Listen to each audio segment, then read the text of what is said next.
Assalamualaikum warahmatullahi wabarakatuh. Perkenalkan, kami dari kelompok 1 mahasiswa kelas karyawan A, manajemen UIK Bogor. Di sini kami bertugas untuk memenuhi tugas mata kuliah manajemen motivasi yang dibimbing oleh Bapak Dr. Insinyur Amir Tengku Ramli MSI. Kami akan membahas tentang faktor-faktor yang mempengaruhi motivasi.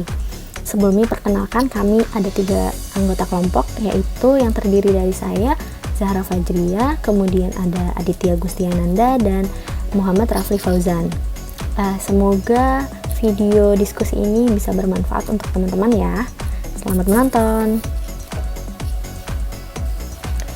Sebelum kita bahas lebih lanjut tentang faktor-faktor yang mempengaruhi motivasi, saya akan membahas terlebih dahulu pengertian dari motivasi itu sendiri. Motivasi adalah keadaan pribadi seseorang yang mendorong keinginan individu melakukan kegiatan tertentu guna mencapai suatu tujuan motivasi kerja berkaitan dengan hasil kerja individual sekaligus mempengaruhi kinerja organisasi. Nah, jenis-jenis motivasi itu ada 2, yaitu motivasi intrinsik dan motivasi ekstrinsik. Untuk motivasi intrinsik adalah keinginan seseorang untuk melakukan sesuatu yang disebabkan oleh faktor dorongan yang berasal dari dalam dirinya sendiri, kemudian tanpa ada pengaruh orang lain karena adanya hasrat untuk mencapai tujuan tertentu. Sedangkan untuk motivasi ekstrinsik adalah keinginan seseorang untuk melakukan sesuatu yang disebabkan oleh faktor dorongan dari luar diri sendiri untuk mencapai suatu tujuan yang menguntungkan dirinya. Nah, untuk fungsi motivasi itu sendiri ada 3 menurut Sudirman tahun 2011, yaitu yang pertama, mendorong manusia untuk berbuat sebagai penggerak, kemudian nomor 2, menentukan arah tujuan yang hendak dicapai, yang ketiga adalah menyeleksi perbuatan, yaitu menentukan tindakan apa saja yang harus dilakukan yang relevan untuk mencapai tujuan itu sendiri. Nah, saya akan bertanya kepada anggota kelompok saya mengenai faktor-faktor motivasi apa saja sih yang ada. Silahkan bisa dibantu jawab. Faktor-faktor motivasi dibagi menjadi 2. Yang pertama faktor internal dan faktor eksternal. Yang faktor internal itu faktor yang berasal dari dalam diri kita sendiri. Beberapa hal yang termasuk dalam faktor internal adalah yang pertama harga diri dan prestasi, yaitu motivasi di dalam diri seseorang untuk mengembangkan kreativitas dan mengerahkan energi untuk mencapai prestasi yang meningkatkan harga dirinya. Yang kedua, kebutuhan. Setiap individu memiliki kebutuhan di dalam hidupnya sehingga orang tersebut menjadi termotivasi untuk melakukan sesuatu untuk memenuhi kebutuhan hidupnya. Yang ketiga, harapan, yaitu sesuatu yang ingin dicapai seseorang di masa mendatang yang mempengaruhi sikap dan perasaan subjektif orang tersebut. Yang keempat, ada tanggung jawab, yaitu motivasi di dalam diri seseorang agar bekerja dengan baik dan hati-hati untuk menghasilkan sesuatu yang berkualitas. Yang kelima, kepuasan kerja, yaitu motivasi dalam diri seseorang karena telah melakukan suatu pekerjaan tertentu. Faktor eksternal, faktor yang berasal dari luar diri kita. Beberapa hal yang termasuk dalam faktor eksternal adalah yang pertama, jenis dan sifat pekerjaan, yaitu dorongan di dalam diri seseorang untuk bekerja pada jenis dan sifat pekerjaan tertentu. Kondisi ini juga dipengaruhi oleh besar imbalan yang didapatkan pada pekerjaan tersebut. Yang kedua, kelompok kerja, yaitu organisasi di mana seseorang bekerja untuk mendapatkan penghasilan bagi kebutuhan hidupnya. Yang ketiga, ada kondisi kerja, yaitu keadaan di mana seseorang bekerja sesuai dengan harapan sehingga dapat bekerja dengan baik. Yang keempat, keamanan dan keselamatan kerja, yaitu pelindungan yang diberikan oleh organisasi terhadap jaminan keamanan dan keselamatan seseorang dalam bekerja.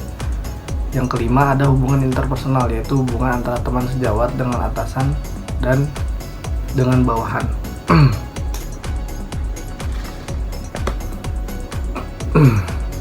Jenis-jenis motivasi kan terbagi menjadi 2. Yang pertama, motivasi intrinsik dan motivasi ekstrinsik. Jenis motivasi yang mana yang lebih dominan di kalangan generasi milenial zaman sekarang? Apakah motivasi intrinsik atau motivasi ekstrinsik? Bagaimana menurut pendapat kalian? Menurut saya pribadi, mengenai faktor motivasi mana yang lebih didominasi oleh generasi milenial, apakah eksternal atau faktor internal motivasi, menurut saya adalah cukup seimbang, karena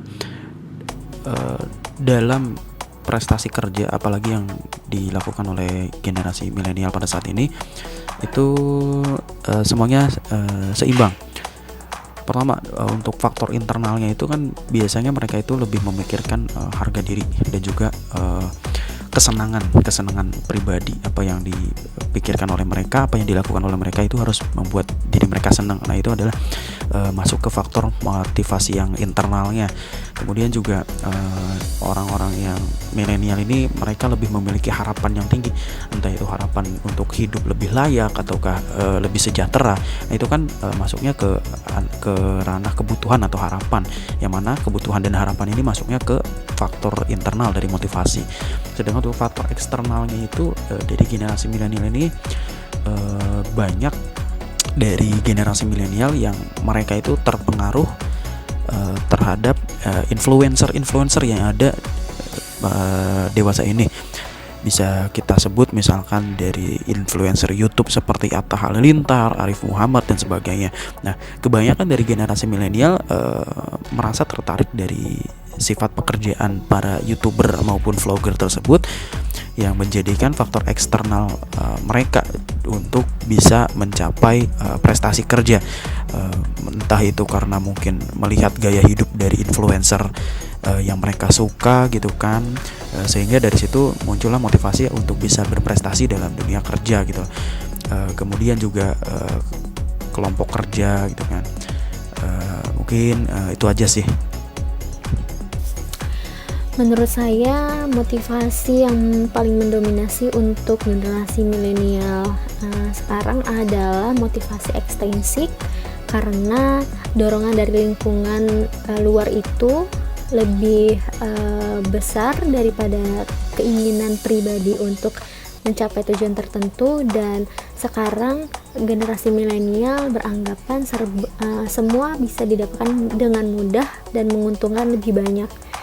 Contohnya saja melalui sosmed, banyak kalangan bisa lebih mendapatkan sesuatu yang menguntungkan dibanding zaman-zaman sebelumnya. Jadi motivasi ekstrinsik adalah yang paling mendominasi. Menurut kalian bagaimana?